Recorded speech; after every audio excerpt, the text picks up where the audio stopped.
Footpath ಮೇಲೆ banner ಹಾಕಿದ್ರೆ 1,00,000 ದಂಡ. ಕರ್ನಾಟಕ ಸರ್ಕಾರದಿಂದ ಹೊಸ ಫುಟ್ಪಾತ್ ನೀತಿ ಜಾರಿಯಾಗಿದೆ. ಈಗಾಗಲೇ ಫುಟ್ಪಾತ್ ತೆರವು ವಿಚಾರಕ್ಕೆ ಸಂಬಂಧಪಟ್ಟಂತೆ ಬೆಂಗಳೂರಿನ ಮಹಾನಗರಿಯಲ್ಲಿ ಆಗ್ತಾ ಇರುವಂತದ್ದು ಅಂದ್ರೆ ಎಲ್ಲೆಲ್ಲಿ ಫುಟ್ಪಾತ್ನಲ್ಲಿ ವ್ಯಾಪಾರಿಗಳಿದ್ದಾರೆ ಅದರ ತೆರವು ಮಾಡುವಂತ ಕೆಲಸ ಆಗ್ತದೆ. ಅದರ ಜೊತೆಗೆ ಏನು ಡಿಕೆ ಸರ್ಕಾರದ ಒಂದು ಹೊಸ ರೂಲ್ಸ್ ಅಂತ ನೋಡಿದ್ರೆ ಫುಟ್ಪಾತ್ ಮೇಲೆ ಬ್ಯಾನರ್ ಹಾಕಿದ್ರೆ ಅಲ್ಲೂ ಕೂಡ ದಂಡ ಬೀಳುತ್ತೆ. ಈ ಬ್ಯಾನರ್ ವಿಚಾರಕ್ಕೆ ಸಂಬಂಧಪಟ್ಟಂತೆ ಡಿಕೆ ಶಿವಕುಮಾರ್ ಅವರು ಪ್ರತಿ ಬಾರಿನೂ ಕೂಡ ಇದಕ್ಕೆ ವಿರೋಧವನ್ನ ವ್ಯಕ್ತಪಡಿಸ್ತಾನೆ ಬಂದಿದ್ದಾರೆ. ಫುಟ್ಪಾತ್ ಮೇಲೆ ಬ್ಯಾನರ್ ಹಾಕಿದ್ರೆ ಕೂಡ 1,00,000 ದಂಡ ಫಿಕ್ಸ್. ಇಲ್ಲಿ ಕರ್ನಾಟಕ ಸರ್ಕಾರದಿಂದ ಹೊಸ ಫುಟ್ಪಾತ್ ನೀತಿ ಜಾರಿ ಆಗಿದೆ.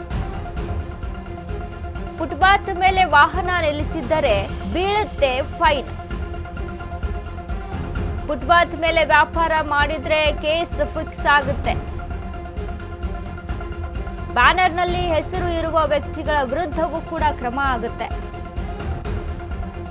ಸ್ವಂತ ಪಕ್ಷದವರಾದ್ರೂ ಸೇಮ್ ರೂಲ್ಸ್ ಎಂದ ಡಿಕೆ ಶಿವಕುಮಾರ್.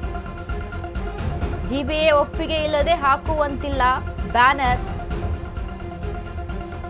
ಅಕ್ರಮ ಫ್ಲೆಕ್ಸ್ ಸಂಸ್ಕೃತಿ ನಿಯಂತ್ರಿಸಲು ಸರ್ಕಾರ ಚಿಂತನೆಯನ್ನ ನಡೆಸಿದೆ. ಸಾರ್ವಜನಿಕ ಸ್ಥಳಗಳ ಸ್ವಚ್ಛತೆ ಸೌಂದರ್ಯ ಕಾಪಾಡುವ ಹೊಣೆ. ಪಾದಚಾರಿಗಳ ಸುರಕ್ಷತೆಗೆ ಆದ್ಯತೆ ನೀಡುತ್ತಿರುವಂತಹ ಜಿಬಿಎ.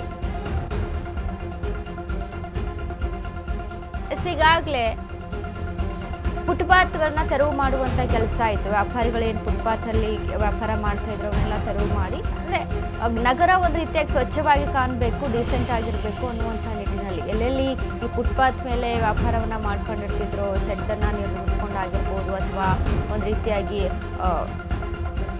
ವ್ಯಾಪಾರಕ್ಕೆ ಮುಂದಾಗ್ತಿದ್ರಲ್ವಾ ವ್ಯಾಪಾರಸ್ಥರು, ಸೊ ಅದನ್ನ ಅಲ್ಲಿ ನಿಯಂತ್ರಣ ಮಾಡೋದಕ್ಕೆ ಅಂತ ಎಲ್ಲವೂ ಕೂಡ ತೆರವು ಕಾರ್ಯ ನಡೀತಾ ಇದೆ. ಇನ್ನು ಮುಂದೆ ಏನಾದರೂ ಫ್ಲೆಕ್ಸ್ ಹಾಕುವಂಥದ್ದು ಆಗಿರ್ಬೋದು, ಇನ್ನು ಬೈಕ್ ಗಾಡಿಗಳನ್ನ ಅಲ್ಲಿ ಪಾರ್ಕ್ ಮಾಡುವಂಥದ್ದು ಆಗಿರ್ಬೋದು, ಅದ್ರ ಜೊತೆಗೆ ವ್ಯಾಪಾರ ಮಾಡ್ತಾ ಇದ್ದಾರೆ ಅಂತ ಅಂದರೆ ಅವ್ರ ಮೇಲೂ ಕೂಡ ಕೇಸ್ ದಾಖಲಾಗುತ್ತೆ. ಇನ್ನು ಗಾಡಿಗಳನ್ನ ಅಲ್ಲಿ ವಾಹನಗಳನ್ನ ನಿಲ್ಲಿಸುವಂಥದ್ದು, ಇನ್ನು ಅದ್ರ ಜೊತೆಗೆ ಫ್ಲೆಕ್ಸ್ ಹಾಕಿದ್ರು ಅಂತ ಅಂದರೆ ಅದಕ್ಕೆ ದಂಡ ಬೀಳುತ್ತೆ, 1,00,000 ರೂಪಾಯಿ ದಂಡ ಬೀಳುತ್ತೆ ಅಂತ. ಇನ್ನು ಫ್ಲೆಕ್ಸಲ್ಲಿ ಯಾರ್ಯಾರು ಇರ್ತಾರಲ್ವಾ ಅವರ ಮೇಲೂ ಕೂಡ ಅವರ ವಿರುದ್ಧನೂ ಕೂಡ ಅಲ್ಲಿ ಕೇಸ್ ಬೀಳುತ್ತೆ ಅನ್ನುವಂಥದ್ದು ಇಲ್ಲಿ ಸರ್ಕಾರ ನೀಡಿರುವಂಥ ಒಂದು ಆದೇಶ. ಬಟ್ ಇದರ ಬಗ್ಗೆ ಜಿಬಿಎ ಅನ್ನ ಪರ್ಮಿಷನ್ ತೆಗೆದುಕೊಂಡು ಫ್ಲೆಕ್ಸ್ ಹಾಕಬಹುದು.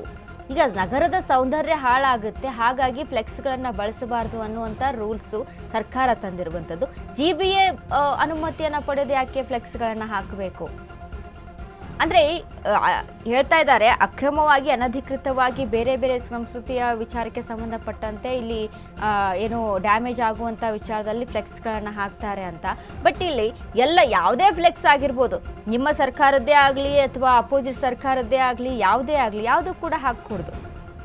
ಬಟ್ ಹಾಕಿದರೆ ದಂಡ ಬೀಳುತ್ತೆ ಅಂತ ಹೇಳ್ತಾ ಇದ್ದಾರೆ. ಜಿಬಿಎ ಪರ್ಮಿಷನನ್ನು ತೆಗೆದುಕೊಂಡು ಹಾಕಬಹುದಂತೆ. ಅಂದರೆ ಇದು ಯಾವ ರೀತಿಯಾಗಿ ಮುಂದಿನ ದಿನಗಳಲ್ಲಿ ಇದು ಎಷ್ಟರ ಮಟ್ಟಿಗೆ ವರ್ಕೌಟ್ ಆಗುತ್ತೆ, ಅಥವಾ ಒಂದು ಪಕ್ಷಕ್ಕೆ ಮಾತ್ರ ಸೀಮಿತ ಆಗುತ್ತಾ ಅಥವಾ ಎಲ್ಲದಕ್ಕೂ ಕೂಡ ಇದೇ ರೀತಿಯಾಗಿ ರೂಲ್ಸ್ ಜಾರಿ ಆಗುತ್ತಾ ಕಾದು ನೋಡಬೇಕು. ಬಟ್ ಈಗ ಜಾತ್ರೆ ಇದೆ ಅಂತ ಅಂದಾಗ, ಬೆಂಗಳೂರಿನಲ್ಲಿ ಎಲ್ಲೇ ಒಂದು ಕಡೆ ಏನೋ ಒಂದು ಸಮಾರಂಭ ಅಂತ ಅಂದಾಗ, ಮದುವೆ ಅಂತ ಅಂದಾಗ ಯಾರು ಕೂಡ ಈ ರೀತಿಯಾಗಿ ಫ್ಲೆಕ್ಸ್ಗಳನ್ನ ಹಾಕುವಂಥದ್ದು, ಬ್ಯಾನರ್ಸ್ಗಳನ್ನ ಅಳವಡಿಕೆ ಮಾಡುವಂಥದ್ದು ಮಾಡ್ತಾರೆ.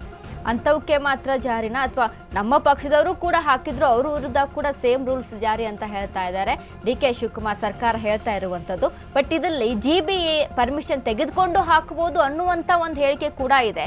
ಸೊ ಇಲ್ಲಿ ಜಿಬಿಎ ಯಾವ ಪಕ್ಷಕ್ಕೆ ಪರ್ಟಿಕ್ಯುಲರ್ ಆದಂಥ ಪರ್ಸನ್ಗಳಿಗೆ ಅವಕಾಶ ಮಾಡಿಕೊಡುತ್ತಾ ಅಥವಾ ಎಲ್ರಿಗೂ ಕೂಡ ಒಂದೇ ರೂಲ್ಸ್ ಜಾರಿ ಆಗುತ್ತಾ ಮುಂದಿನ ದಿನಗಳಲ್ಲಿ ಕಾದು ನೋಡಬೇಕು.